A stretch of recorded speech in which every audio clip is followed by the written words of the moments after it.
Sing it with me now. Peaches, peaches, peaches, peaches, peaches. That's the tune you'll be singing with this delicious summer salad. We're going to start off with our clean peaches, and this is not a nectarine. Okay, believe it or not, when you wet your peach skin, it gets flat just like this. Okay, so don't come for me. You're going to go ahead and make sure you pit out that seed. Now, there's no easy way to do it because you don't want your peaches too soft. Dang, Katie, can I do this video? Thank you. Like I was saying, you don't want it too soft, but you want to make sure you go ahead and get it ripe enough to where they are edible. You're going to peel it and dice your veggies. And don't worry if I'm a little bit behind in this narration, because all the details will be in the description box below. But you want to make sure you get a nice char on those peaches because it definitely adds in flavor. And then you're going to go ahead and cut it and put it into your bowl of veggies. Then you're going to roast your corn for a little bit. Now, I only kept mine on there for 10 minutes because I really just need the char.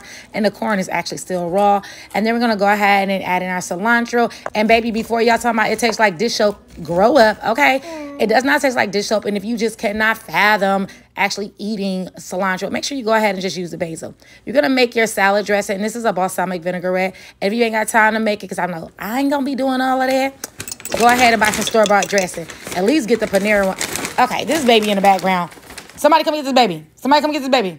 Okay, anyways, you're going to go ahead and add in your plant-based honey. And yes, it does exist, Melody Farm. And you're going to add in your vegan feta cheese and enjoy. Enjoy your summer. Enjoy the salad. And make sure you follow Chef Joya for the best vegan recipes there is. That's good.